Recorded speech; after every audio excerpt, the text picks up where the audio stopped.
श्री स्वामी समर्थ.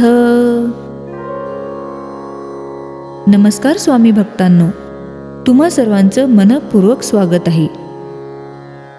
गुरुपौर्णिमा हा केवळ एक सण नाही, तर आपल्या गुरूंप्रती प्रेम, श्रद्धा आणि कृतज्ञता व्यक्त करण्याचा पवित्र दिवस आहे. या दिवशी केलेली भक्ती, नामस्मरण आणि सेवा मनाला समाधान देते आणि जीवनाला योग्य दिशा मिळवून देते. आजच्या या व्हिडिओमध्ये आपण जाणून घेणार आहोत की गुरुपौर्णिमेचं आध्यात्मिक महत्त्व, पूजा कशी करावी, अभिषेक कसा करावा, कोणता नैवेद्य अर्पण करावा, उपवास आवश्यक आहे का, आणि शेवटी अशी एक सेवा जी प्रत्येक स्वामी भक्ताने नक्की करावी. म्हणून हा व्हिडिओ शेवटपर्यंत जरूर पहा. गुरुपौर्णिमेचं महत्त्व. आपल्या आयुष्यात अनेक व्यक्ती आपल्याला काही ना काही शिकवत असतात. आई वडील, शिक्षक, ज्येष्ठ आणि शेवटी आपल्या जीवनाचा खरा आधार बनतात सद्गुरू. जेव्हा आपण पूर्ण विश्वासाने श्री स्वामी समर्थांच्या चरणी स्वतःला अर्पण करतो, तेव्हा भीती कमी होते, आत्मविश्वास वाढतो आणि संकटांना सामोरं जाण्यासाठी शक्ती मिळते. म्हणून गुरुपौर्णिमा म्हणजे फक्त पूजा नाही, तर गुरूंनी दिलेल्या कृपेचं स्मरण करण्याचा दिवस आहे. तर दिवसाची सुरुवात कशी करावी? शक्य असल्यास सकाळी लवकर उठा, स्नान करून स्वच्छ आणि साधे कपडे परिधान करा, देवघर स्वच्छ करा, दिवा लावा, अगरबत्ती आणि धूप अर्पण करा. यानंतर शांत मनाने श्री स्वामी समर्थ या नामाचा जप सुरू करा.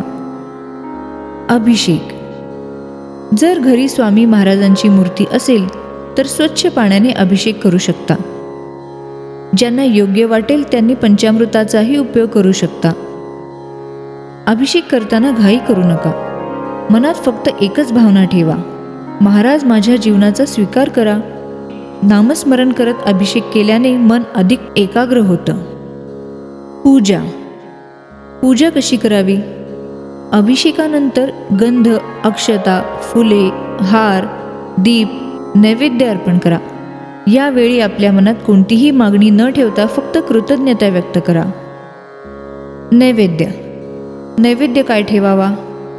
महाराजांना महाग वस्तूंची गरज नाही. श्रद्धेने अर्पण केलेला साधा नैवेद्यही तितकाच प्रिय असतो. तर तुम्ही फळे, दूध, साखर, खीर किंवा घरी बनवलेला सात्विक पदार्थ अर्पण करू शकता. महत्त्व पदार्थांचं नसून भावनेचं आहे. उपवास.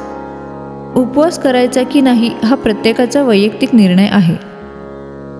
जर प्रकृती साथ देत असेल तर उपवास करा, नाहीतर साधा सात्विक आहार घ्या. स्वामी महाराजांना उपाशी राहणारा भक्त नको असतो, त्यांना प्रेमाने सेवा करणारा भक्त प्रिय असतो. सेवा. सर्वात मोठी सेवा. या दिवशी एखाद्या गरजू व्यक्तीला अन्न द्या, एखाद्या वृद्ध व्यक्तीची मदत करा, झाडाला पाणी घाला, पक्ष्यांसाठी दाणे ठेवा किंवा दिवसभरात काही वेळ फक्त नामस्मरणासाठी राखून ठेवा. हीच खरी गुरुदक्षिणा आहे.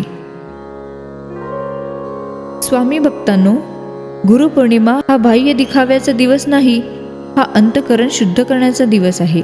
मनापासून सेवा करा, प्रेमाने नामस्मरण करा आणि पूर्ण विश्वास ठेवा, कारण स्वामी म्हणतात, भिवू नकोस, मी तुझ्या पाठीशी आहे.